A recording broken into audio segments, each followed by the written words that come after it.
Welcome to the Modern Yogi Podcast. An exploration of ancient wisdom. Hello, everyone. Welcome back. We are on episode number 54. Nice. You guys, go ahead. I totally cut you off. No, don't worry. I was just going to say, as we were kind of jamming out to the intro song, I was thinking, this feels like home. Ah, Yeah. very nice. Very nice. Yeah. Cool. All right. So thanks for coming back and joining us. If you have any comments, questions, concerns, we're always on Instagram at Modern Yogi Podcast. At Modern Yogi Podcast. At Modern Yogi Podcast. And we are there to answer all of your questions. So feel free to slide in our DMs. We have started getting legit questions and it's super exciting. We respond, we give you feedback. If the question is applicable to what we talk about, we can even bring it up on air. So please engage. We always We love it. we love it. Yeah. Love it. All right. So quick recap on last episode, Priya Darshini. So the last couple of episodes, we're still talking about who is Krishna, who we are in relationship to him, how the world works. We're just learning more about the truth, Krishna, the absolute truth, right? And so for the last couple of episodes, we've been talking about those who are interested in getting to know Krishna, those who are not interested. And then it's also talking about sort of our motivation and desires. And so how some people might approach demigods instead of Krishna himself. And why do they approach demigods? Because they want stuff. Material things. They want stuff because they think that there is a particular like direct line to something, right? It'll be more it's potent if I pray to this and this demigod. right, whether it's wealth or whether it's Finding a good husband. finding a good husband. And there's even saints Rain in other dance. traditions, right? That pray to this saint for this, that saint for similar that. to other Yes. traditions for sure. Yeah, and so in this, Krishna is talking about how some people choose this path, right? And it's not the best path because, like, if you really understand who you are and what your position in life is and everything, you know that Krishna is the one giving the demigods the power to even do those things, and Yes. that you can just directly have a relationship with him and you will be taken care of, right? Beautiful. And so that's kind of where we You're not left going to talk off. about the controversy that happened last episode? You're not going to talk about it? Where me and Shamli yes. fought to the bitter end about the fact that Krishna, there's 4 types of people that come to Krishna. Okay, I was roped into And- this fight and I And didn't essentially, even... Okay. I'm saying that Krishna has favorites. He Yes. likes the one who wants to love him and get to know him, not a the other little 3. bit more than the Kinda. other ones. Okay, A little bit more. But what if did- you what want to did see Shamli that, say? And Shamli said, Krishna loves everybody equally. I did not say equally. I said Krishna has favorites of the intention, not the person. That was all I was Well, saying. if you want to find out more, you can go to the previous episode. But for now, And the last thing in the recap, that was the micro recap. The macro was basically talking about full scale, macro and micro of like, I don't know, where we are in the Gita overall. We likened it to a jewel box. So the beginning 6 chapters are basically like the base. We talked about karma yoga, the art of success, of living in this world. We are now with chapter 7, starting the middle 6 chapters of the core jewel of the box. And that is the yoga of love, bhakti yoga. So we're learning about Krishna, and then it'll lead us into the final 6 chapters, the yoga of wisdom. So these 3 are the art of living, loving, and letting go. Love it. Sweet. All right. The invocation, ladies, please. Om Jnana Timirandasya Jnananjana Shalakaya Chakshurun Militam Yena Tasmai Shri Gurave Namaha. Translation. I was born in the darkest ignorance, and my spiritual master opened my eyes with the torch of knowledge. I offer my respectful obeisances unto him. All right. Chapter 7, text number 21. 21. All right.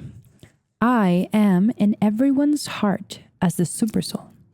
As soon as one desires to worship some demigod, I make his faith steady so that he can devote himself to that particular deity. Okay, so this is Krishna talking, right? Yeah. This paints a super selfless image of Krishna, right? Like a God that he's not going to get in the way of our desires. If you want to love someone else, if you want to worship someone else, go ahead, and he will in fact not only like grant you access to, he will facilitate you in that endeavor. Wait. Let's go back for a second. Can we explain Super Soul as if you were explaining it to a 5-year-old. Yeah, Yes. it's a little spark next to your heart. That It's is Krishna That within is your heart. Krishna keeping you company. Krishna within your heart that keeps you company. You know, along the line of the super soul, I read something. I was reading a book from my spiritual master the other day. And you know, when you read something and it just hits, you might have read it a million times, but it said this line, from the moment we have come into this material world, Krishna came with us in the form of the super soul there in our hearts from the moment. So I don't know. I looked down, I was like, hey, Krishna, to my heart. And it's kind of like he is literally there from the very second. He's never left us. Even if we leave him, he never leaves us. Yeah. And I like this sweet. kind of anatomically, Krishna is actually telling us where he is in our body. That's the first time I think that's mentioned, right? He is like, I am in everyone's heart as the super soul. So if ever you are feeling like your heart is hurting or your heart's breaking or there's things around you that you're feeling because of your environment, know that Krishna's feeling it too, right? Because he's right there in your heart. That's very sweet. That's really sweet thought process. I love that. Yeah. That's really nice. Another thing I was thinking about is like this idea that Krishna is really kind and he will help you in your progress with, you know, the demigods. It's kind of like, I'm going to go back to the friendship analogy, right? Yeah. Krishna's like, of course I want to be friends with you, but if you really want to be friends with somebody else, I will help Cassidy. you. Like, I'll be, You want to be friends with Cassidy. Oh, Cassidy. If you want to be friends with Cassidy, like I can give you her number and like I can just like, you know, help you out. And like, that's totally cool. Krishna's not selfish at all. Yeah. It's just like, you want something, I will help you. I hope that you love me and you want me, but like I will help you no matter what. Because Krishna is not going to give us anything, right? Like but Cassidy is going to give us like vegan gummy bears, right? And he's like, if you really want vegan gummy bears, I'm going to facilitate that relationship between you and Cassidy. Yeah. You get all the vegan gummy bears that you can eat. Yeah. But with me, you're not going to get anything. You're not going to get the gummy bears because you're going to get material. love. And love doesn't really like satisfy that material desire you have for gummy bears. Yeah. You know? And so I'm going to make sure that you and Cassidy get along really well. Yeah. Eat as many gummy bears as you want. I love it. Yeah, he lets us exercise our free will. He gives us full independence. So if someone, I love how Prabhupada writes it in the purport. He says, if someone wants very sincerely to have such facilities within the material world, the Supreme Lord, as the super soul in everyone's heart, he understands. And he gives facilities because he's ultimately the supreme father of everyone, of all living entities. So he doesn't interfere with our independence, but assists us in our squandering around, floundering here and there for material gains. Even though he knows it's futile, he still helps us if it's our desire. Yeah, it also says that if Krishna as the super soul does not give us such facilities to get those material things, then there's no actual meaning to independence because we wouldn't be able, like it wouldn't really be independence, right? So Krishna's like, I understand your independence, I understand your free will, and I will aid you in your path for what you're looking for. And again, I think it's just at the end of the day, he's like, I hope at some point you're looking for me. Yeah. And Prabhupada, I love that. it's very like, it's heartwarming. It paints a super sweet image of God rather than a fear-based relationship. Yeah. And Prabhupada here says, okay, so very nice. God does this. So one might ask, why does all-powerful God give facilities to living entities to us to enjoy this material world and lets us fall deeper and deeper in the trap of illusory energy? Why does he do that? One might ask. And he says the answer is that if the Supreme Lord as the super soul does not give us these facilities, then there's no meaning to independence, no meaning to free will. It's like in a relationship in this world. If someone traps you in shackles and says, love me, that's not love. Oh, 100%. It has to come from us. Yeah, you guys have heard that phrase before.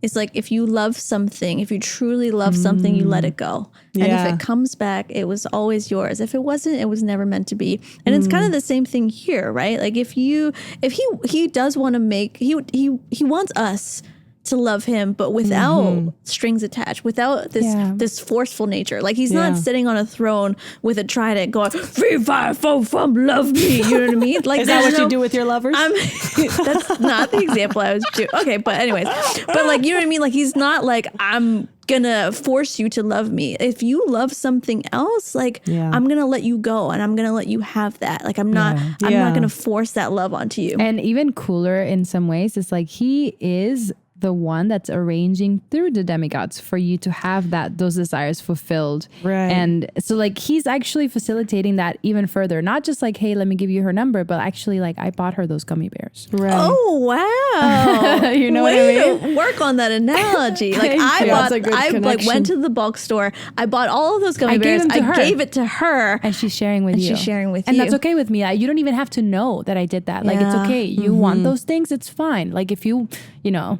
I love that. Full circle. Yeah, because there's one line in the purport as I was reading through. It says the living entity cannot worship the demigod by his own desire. And I remember thinking, wait a minute, didn't we just say Krishna facilitates our desires? So what do you mean it's not by our own desire? And then I kept reading through, and it says because a particular living entity wants to enjoy a particular material facility, the Lord inspires him with a strong desire to achieve that. So basically, he knows. He's in our heart. He knows our heart. So if we want to enjoy some aspect of this world, he will facilitate buy the gummy bears and facilitate even further that desire. He will create the desire so we can solve whatever is unsettled within us that we want to resolve.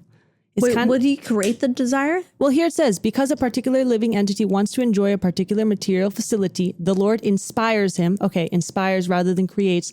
Inspires within him a strong desire. Yeah, so basically we have it innately in us. That's why we come here with these desires. We want it, but sometimes he's like, okay, I want you to fulfill that desire, so I'm going to remind you.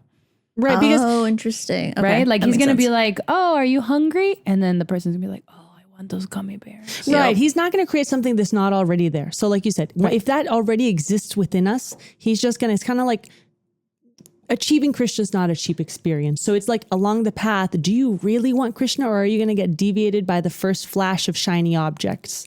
I think it's also like, if you think about it like in a less silly analogy, although that's a really clear analogy to understand it, also like we've talked about this before. We are made of all the modes of like goodness, passion, and ignorance to a certain amounts. And then we're born into being like a very, like, let's say fiery Latina. Yeah, that's the easy example, right? But what that means is also that you might have had a desire for joyfulness and dance and like this kind of environment. And Krishna is facilitating that by putting you in a family with like-minded individuals so that you get to experience those things and then kind of see if that's all that you wanted really. Like, is that what you really want? Or is there more? Or was that just an experience, a part of you, but there's more to, you know what I mean? Does that make sense? Yeah. So I think he facilitates not just in the gummy bear situation, but in a general, like why we're here, the desires that we have, why we're here, right? Whether Shamali wanted to be a competitive figure skater, right? And so like he's like, okay, let me give you the kind of parents that would encourage you to do that, or let me give you the kind of location, environment, whatever it might be, right?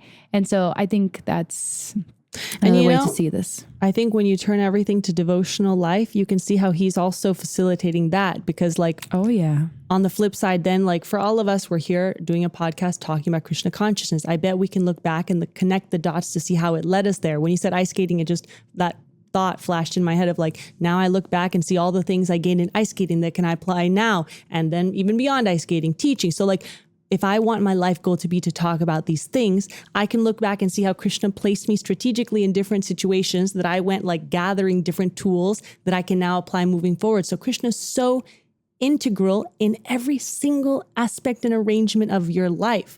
Like here I was looking forwards that he was saying, he not only arranges the desire or inspires the desire, but also inspires the particular mood of devotional attitude the living entity has towards, in this example of a demigod. But it just kind of made me think for devotees and people who are not necessarily devotees of the Lord, he will go arranging everything, every single aspect that you want. Yeah. It's a humble way to be God. Yeah. Oh, for sure. I love that.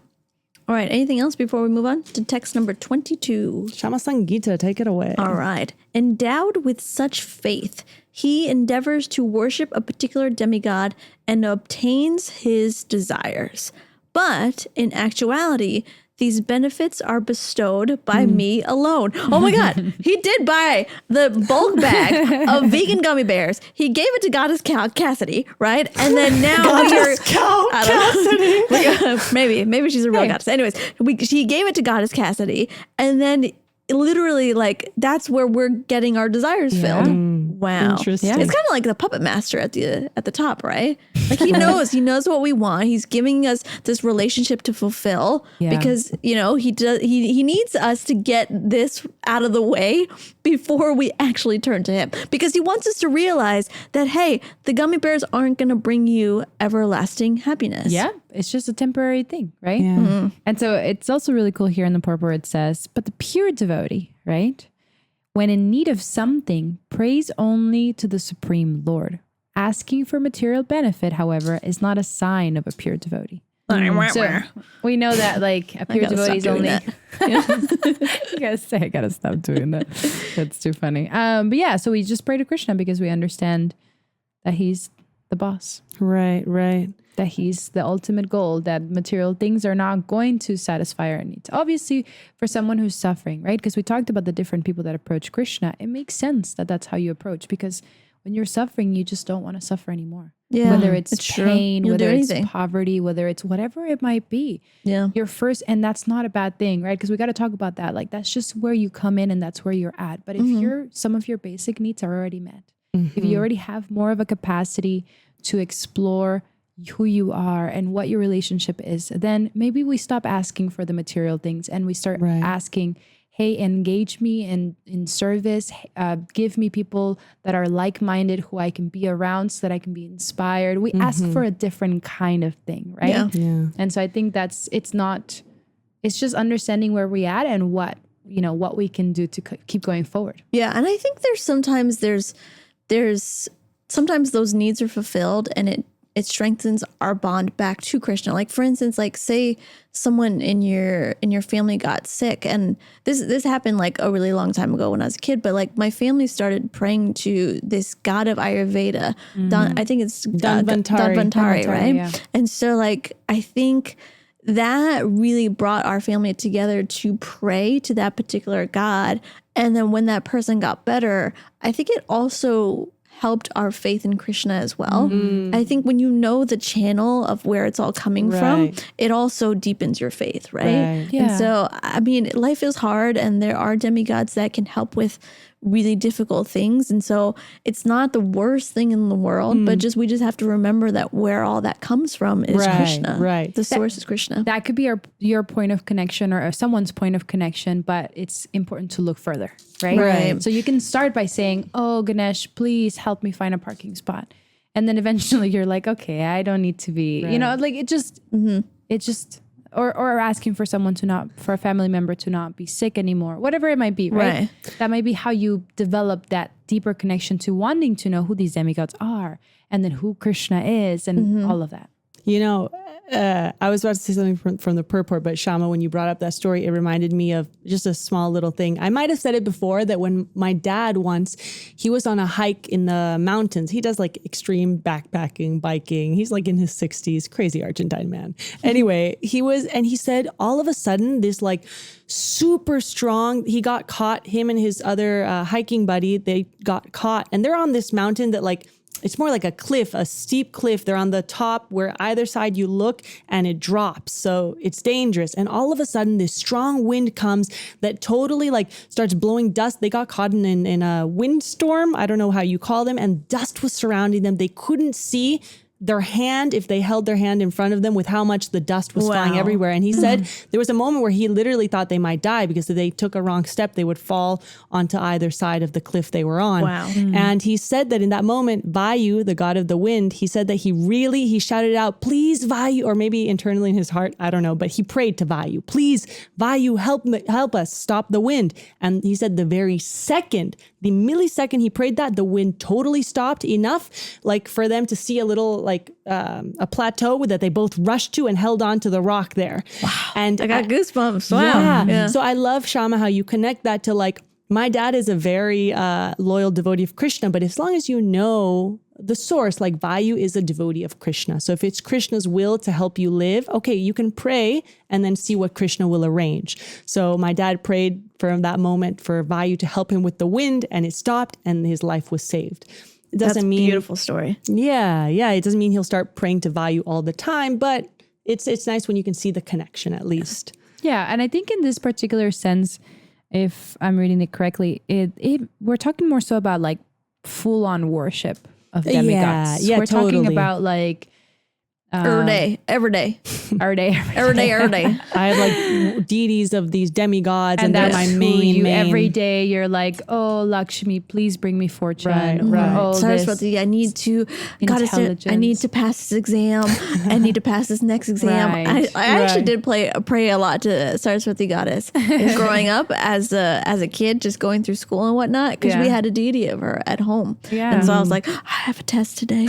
Can you just put in a good word for me? But like in some ways, like that's so nice because you were connected to something that you would have, right? You wouldn't have been connected otherwise. But at the same time, the idea of just worshiping these demigods is not the ideal for someone seeking to understand this philosophy better. Right. And to frame it also in another way, it says in the purport that typically people go to demigods when they want something. And here I highlighted this word, that is when something undue is desired by us, and Lord Krishna won't give it to us himself. Because when we want something that's not meant for us, Krishna takes care of all of the essentials. But when something undue that is not in our path, won't help us in our growth in any way, when we want that, that's when people kind of sometimes sidestep the boss and be like, but demigods, can't you help me with this? Sidestep the boss. I love that. Yeah. You know, there's, unless you guys have any other points, to me, one of the biggest points in this purport, actually, and I took a few notes on it.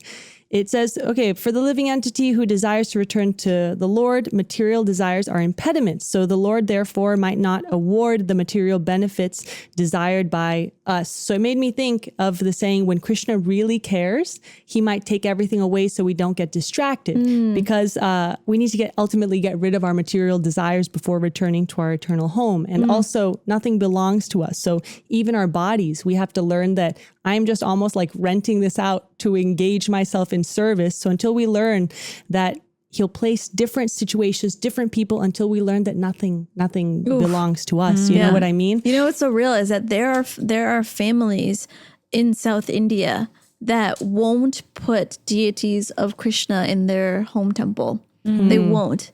You know why? Because Krishna is known to take things away from you, actually, right? The demigods give you everything, give you wealth, give you money, give you nice daughter-in-laws and son-in-laws and all that fun stuff, right? But some families in South India believe that if you have a deity of Krishna in your house, it's really dangerous because he will take everything away, everything material away, but he will give you everything in the form of love. Yeah. So what do you really want, you know? Yeah. Along that point about how, you know, we want to enjoy, but it's not even ours to begin with. So we need to learn to use everything Krishna's given us in service. And if not, he'll just take it away. I was talking about this with my mom last night, and she said, but also, because someone on the outside might think, this Krishna, if they don't know him well, he just takes everything away. But she said, Krishna can also give us the whole universe if he sees that our motivation is to use it in his service. And that made me think of Srila Prabhupada, the one who we're reading his translation of the Bhagavad Gita for those listening on the podcast. Prabhupada came here to the US with absolutely nothing. I think a penny? How much? Nothing. Pennies. I don't know. Couple of coins. Right. Literally a couple of coins was all of he had. And he gave everything in constructing temples around the world, some that looked even like castles and palaces. And Krishna gave him everything he needed. Because if Krishna can make the planets float on their orbits and all these things be in a perfect symphony of design and creation, he can give you anything, but your mood has to be right. Yeah. And Prabhupada's mood was right. He wanted to spread Krishna's name everywhere. And the way I think about what was given to Prabhupada, like in terms of material things, like I'm come from Toronto, right? And the Toronto Temple is in this really rich neighborhood. And right now it's like a $10 million building, right? Yeah. But back in the 60s when it was acquired, it was not that much, right? And so Prabhupada had the means, he had the Laxmi, he had the people, vision. Exactly, the vision to bring it all together. I feel like Krishna gave everything that Prabhupada needed materially because he knew that Prabhupada's intention was pure. Right. He knew that Prabhupada wanted to spread the name of Krishna and Krishna consciousness to all the temples in the world. And now there's temples in Hong Kong and Paris and San Diego and like everywhere because because Krishna gave him that, you know? Right. Yeah. I mean, if you think about the miracles that Prabhupada was able to achieve, like, I don't know all the details, but I think for example, when he went to Russia and there was a strong control on religious freedom, he was in Russia for, I forget if it was a day, 2 days tops. And from there, he knew Krishna empowered him to know exactly who to talk to be able to spark a whole worldwide movement. And Russia has a huge Bhakti Yoga Hare Krishna community. And imagine just being in a place for a day. So you're kind of plopped into a random city and you're given a day to create a whole society and organization there. I wouldn't even know where to begin. I'd be just running up and down the streets like, I don't know, this is a joke. Yeah. And even just like the biggest band of the 60s and 70s, the Beatles, right? I mean, how did Prabhupada get in contact with one of the biggest bands of all time? What's the song? My sweet Lord, Hare Krishna. Ooh, my Lord, Hare Krishna. my sweet Lord. Krishna, Krishna. I really want to know your Lord. But I was it in a takes- coffee shop, you know, like, and that song came on, and I was like, holy crap, Yeah. like the amount of strings Krishna pulled in order Yeah. for Prabhupada to reach the Beatles. Like, like And fans the can't impact, even. Yeah, the impact. Like I've met people who are younger than me sometimes. Yeah. And then they'll sing along or they'll say something like Hare Krishnas and I'll be like, oh, you know the Hare Krishnas? And she's like, only from that song, My Sweet Lord. Right. Wow. Like what are like that's crazy that the huge and also to the point of you were talking about the temples, like if you look at a lot of the temples, at least in the United States, I don't know about in other countries, a lot of them are nowadays in like super central locations that are Yeah. worth millions of Exactly, dollars. yeah. How did he know? Like, How how did did he he have the know? vision? How did these amazing buildings that like are just in need of devotees? So, you know, if you want to check them out, they're super amazing. Everywhere, Check out- every state has a temple and it's just super cool to meet new devotees. But anyways, yeah, just Prabhupada was his vision. empowered. And this goes to show that Krishna doesn't just take away, but he takes away the things that are obstructions or stumbling blocks on our path, but he can give you the world. And that's what he did with Prabhupada. Yeah. And so if I bring it back to the idea of like demigods and worship and all of that, I just want to talk a little bit about that. The idea of if anyone's talked about deities before, I don't know if we've talked about them, but if anyone's looking to do like a personal relationship with God in the form of a deity, which is, how would you guys describe like a deity? a statue, but it's infused with the consciousness of God. Right. I like that. That's exactly it. Because you pray, you do certain things like, please, God, while I don't have the vision to see you right now, please come into this form that I'm going to worship and it helps me cultivate my devotion. And he comes in graciously. Krishna can go into any form. He's God. I mean, we're not limiting his form to he's not just the statue, but we're praying until we can't see you. We don't have the consciousness to perceive you with our own eyes. Please enter this form and I'll worship you in that way. Yeah, and sometimes it can be a picture frame, a picture of Krishna. It could be like a little statue, and then there's different forms of Krishna that you can develop a connection with, whether it's baby Krishna or Krishna and Radha or just like little older Krishna. There's so many things that you can connect. So if you're looking for that kind of worship, that kind of relationship, it doesn't have to be with demigods, right? We can connect to Krishna in a particular way. And oftentimes they say to start with Gauranitai, which is Krishna and, well, Gauranga and Nityananda. And you can do a little research if you've heard those names before because they're very merciful. So they're more likely to give you blessings if you worship them. And it's just another form of Krishna. So that's also a really cool thing I was just thinking about, like worshiping different demigods, but there's also different forms of Krishna, right? Like Narasimhadev, who's half man, half lion, oftentimes is perceived as one who takes away all material things, right? Yep. And so maybe that's not for everyone. Maybe that's for someone who's looking for that level of detachment and it's not the beginning stages. So even if you are looking for a particular type of relationship, the way you might think you want one with a demigod, you can have that with Krishna in one of his different forms, if that makes Different sense. moods. And you know, in the topic of demigods, which I like, or demigods, deities, which I like that we're bringing up. This is all so real because there is one temple in India, in Vrindavan, where the little deity there, super tiny, he actually, if you go in different days, his smile changes. And there's actual pictures that you can compare side by side. One of the days we were there, his smile was showing his little white teeth. This is like a marble stone statue. This is not something that should move. And his smile was showing his teeth. The next day, the smile had the lips closed. Not by any, like, it wasn't a Photoshop picture. I saw it in real life, and then I Googled it, and you see the side-by-side faces, like literal smile What deity is changes. this? Oh my God, I was just actually Googling it. It's from not where? in Vrindavan. It's Radha the little Raman. Radha Raman, isn't it? I Okay. thought for a second, not Radha Damodar, but Radha Raman. Little tiny deity that all of the worshippers are so devoted. You go there, and before the temple opens, like everyone's already pushing to get to the front, lining up. Boy, those little Indian machis can really elbow you to get to the front, but they have such enthusiasm. And they're all so eager to see this form of the Lord. And you go to the front, and then the curtains open, and you see this little tiny deity that they pour their love and devotion to worshiping. And the deity's face changes. It's magic. That's it is so cool. literal magic. If you can Google it, if I got the name right, but you can surely see it. You got it. You got it. Yeah. With the teeth showing some days, other days, lips closed. Wild. And it's amazing. And there's so many like miracles that happen along. This is just one of thousands and thousands of things that happen that just, it's all real. Ooh, there's one story about there was a temple, and I'm gonna butcher the story a little, but I'm gonna get the gist of it. I do okay? too, so it's okay. It's the There's a essence. temple that kept getting Bulldozed. Okay, thieves Oh, were coming in and trying to steal things. I couldn't. Burglars. Burglarized. That's the word I was trying to say. Bulgarialized. And so they kept getting things stolen, or people were just coming in and like bashing the windows, and it was just like they were having a lot of difficulty keeping the space safe. And so they brought someone suggested they bring a deity of Nrsimhadev, which is half man, half lion. He's a protector. He's Helps and you on your spiritual path. It's Krishna, just in a different form. The protector version of Krishna. Yeah. And so it's actually, he's the one we sing a prayer to. At least I do in my family, but I think a lot of people do when you go on trips, or sometimes when you go on long car rides. When the airplane takes off, my mom and I hold hands. Namaste, Narashinha. Yeah, it's like a little prayer, right? For protection. But anyways, so they brought a deity of Nrsimhadev, and as soon as the deity was in, they had no more thieves. They had no more like Wow. people. Yeah. No one was Bulgarianizing them.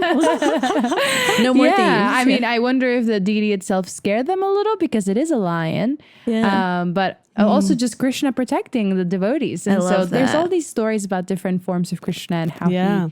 he protects his devotees, or is there for them, or shows himself to them, right? I mean, if you ever do a pilgrimage to Vrindavan, which is this holy place where bhakti is just a fountainhead of spirituality there, the original Goswamis, or how would you describe Goswamis? The original like saints of our line, they all had their own individual deity that to this present day, the original deities are installed into bigger temples so everyone can see them. But these original saints in our path had their own deities that they would actually speak to and have a relationship with, and the deity would speak back. And there's all these accounts of these loving interactions that they would have back and forth. So, as we progress in this age, and maybe with our consciousness, we can't fully hear the deity talk back to us, we can begin to get little glimmers of feeling the more we develop our personal relationship with our deities. Like, most of us have some deities at home that we worship, that we offer our food to spiritualize, trying to spiritualize every aspect of our life, basically. So, while it might not be on the same level as those saints who had the deities move and interact with them, you can start feeling something in your heart. a connection. Yeah, you feel Yeah. a connection. Yeah. I was just one more story, random story, but I love stories. I went to Jaipur for the first Jaipur, I say. Jaipur. Okay. For the first time last year, and it was amazing. And I mean, the people. So Jaipur is considered like this place where all the kings used to live. And it was the main person in charge, the king in charge, was very pious and religious. And so I think there's more to the story, but he had a deity of Govinda, which is another form of Krishna, or another name for Krishna, installed. And it is an incredible thing that I've never experienced anywhere else. The whole city comes to the temple in the morning. They all come together, and their devotion is palpable. Like, they're all singing and they're so joyous. And it's not just, sometimes you'll say like, oh, like a Catholic church is full. Oh, that's amazing. But it's like if every Catholic ever went to go see Jesus kind of thing. And you can go at like 5 a.m. to this temple And prayer they're you're there. talking about. And They're there. There's multiple times in which the temple is open, and at every hour, there's like tons and tons of people. I mean, they go in their suit ties before work. They don't work yeah. in the middle, like their lunch hour before they go to bed. Like this is like part of their everyday lives. Yeah. And it's just like, they have so much love, the way they sing and the way I was amazed. I was amazed. I've never seen that many people sing together. Like they just.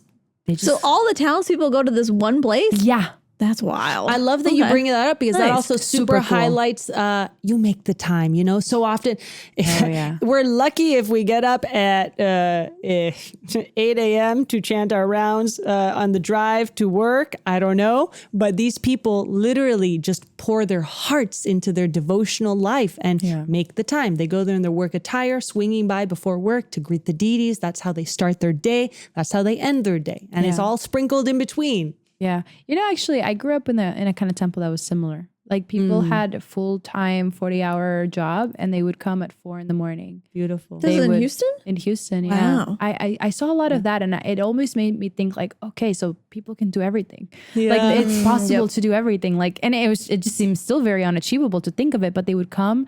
They would do their morning thing at 4 a.m. Then they would go to work. And then sometimes they would come back in the evening and do. Right. Wow. And it's just, I mean, they lived sometimes an hour away from the temple. Oh, like, that's like next level devotion. Super Wow. dedicated. And it's incredible to, when you see those people, they really inspire you, which is why association is so important, right? You know what? I have one thing connected to what you said about that Govindaji deity in Jaipur who belonged to one of these original saints that we mentioned. When I was in Vrindavan in December, trying to make the most of the time with my spiritual teacher before he left this world, which I might have mentioned, I don't remember, that he did pass away already in March. But in December, my birthday's on December 25th. So I had to go there to and I didn't have to. I wanted to go there to drop off flowers every day for his deities that he was worshiping. So every day I had this little seva, this service of dropping off flowers. And I got excited because it was my time to be able to like interact with him, speak with him and see him. So, the morning of my birthday, I did it super fast because I didn't want to interrupt him. So then I gave him a little card I had written to him and he read it out loud in front of the group, which I didn't think he would. Anyway, and then I scuttled out of there. I didn't want to take more time. So the following day on the December 26th, I took the flowers and he was chanting his morning japa very early in the morning. He saw me and I saw he was like, oh, and he walked into his room and he came out holding something. And he walked towards me and he said, well, because you ran off so fast yesterday, here, this is for your birthday. And he hands me the original turban crown that was used on the original Govindaji deity in Jaipur that somehow he had gotten. And he gave it to me for my birthday and it's still on the altar at home. And I was like, oh my God. That's so sweet. I was magical. so moved. And so, yeah, when you brought that up, just my mind popped to that. And yeah, you know, all of these things, the artifacts, the prayers, all these little things contribute to inspiring you and invigorating you on your path. So even having a little thing from the deity, it just is infused with this spiritual energy that it just, You're connected to Krishna. You're connected. And that feels really good. Yeah. Yeah. So, All right. Yeah, that's good. Chapter 7, text number 23. Is that Priyadarshini. Shamazangi? Are we on? Is this number 3 already? Yeah, because we did 21, 22. Go for it, Shamali. My turn. A 3 text episode. Wow. Okay, so men of small intelligence, from those all topics to back to this. I know. Men of small intelligence worship the demigods, and their fruits are limited and temporary. Those who worship the demigods go to the planets of the demigods. But my devotees, Krishna is saying, ultimately reach my supreme planet. So That's if you're interesting. We've talked about this, worshiping, yeah. we did talk about this a lot. If you're little bit. worshiping Goddess Cassidy for gummy bears, right? Shami's like, what the heck? I'm trying to make it. No, it's great. relatable. That's For Priya. Priya's interpretation of Shamli's face. Anyway, her Goddess Cassidy is going to give you those gummy bears, but her fruits are limited. Her gummy bears are limited, and they're also temporary, right? So basically, the gist is if you worship Goddess, what's her name again? Cassidy. Oh, Cassidy. I was thinking Candace for some reason. Anyways, Goddess Cassidy, if you are like devoted to her and her gummy bears, you will go to a gummy bear planet. Gummy bear heaven. Yes. But now, the gummy bear heaven, but here's an important point, still within the material world, because worshippers of demigods go to the different planets in the material world, but the devotees of the Supreme Lord go directly to the supreme planet of Krishna, because even demigods we've talked about, they're still within this material And realm. so what's the difference, you guys? Gummy bear planet and Krishna's planet? Yeah. Ooh. My favorite analogy yet.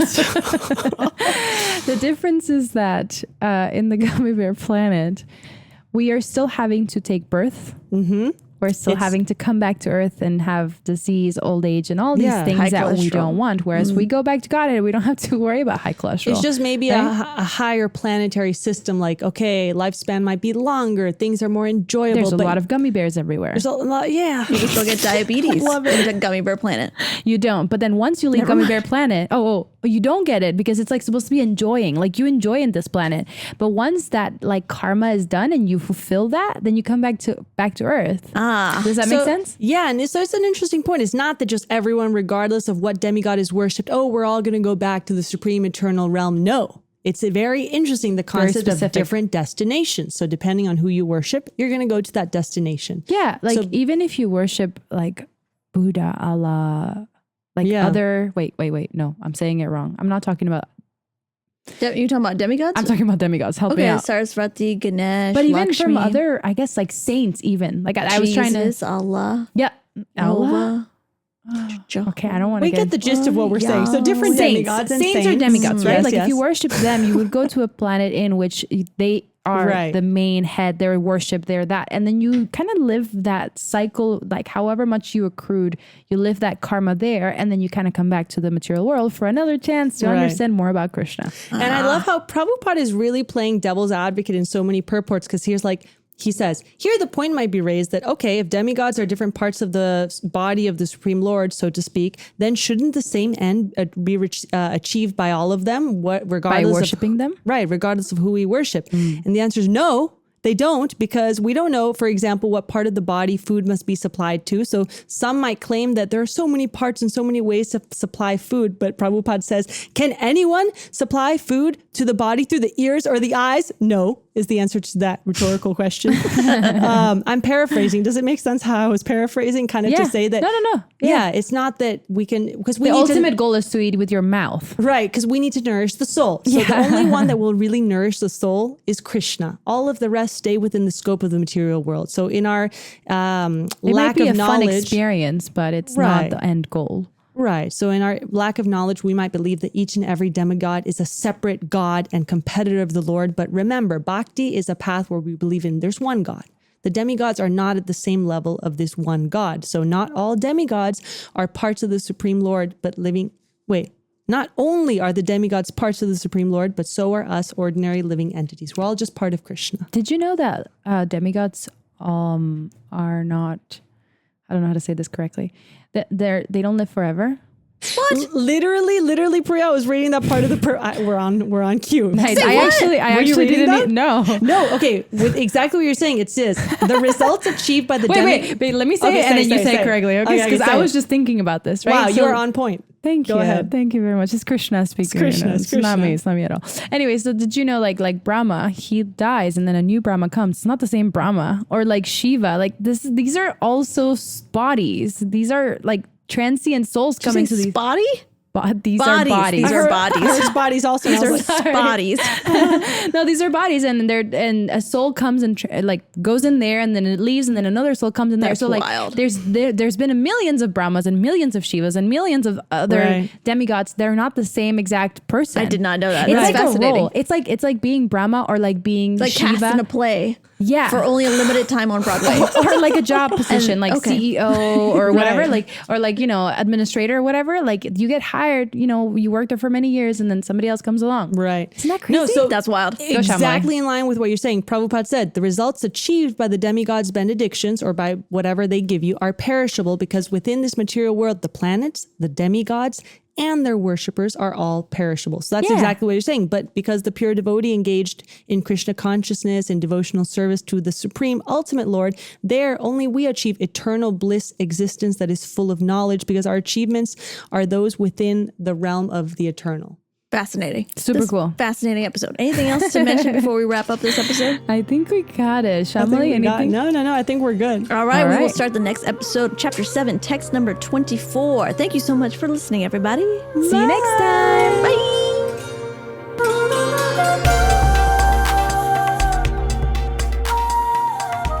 Hello, beautiful souls. If you like what you're hearing, please follow us on Instagram at Modern Yogi Podcast. And if you love what you're hearing, please make sure to share a link to our podcast at Modern Yogi Podcast with all your friends, families, and long-lost cousins. And if you have any questions at all, send us a DM on Instagram at Modern Yogi Podcast, and we'll be sure to get back to you. Thank you for listening to The Modern Yogi.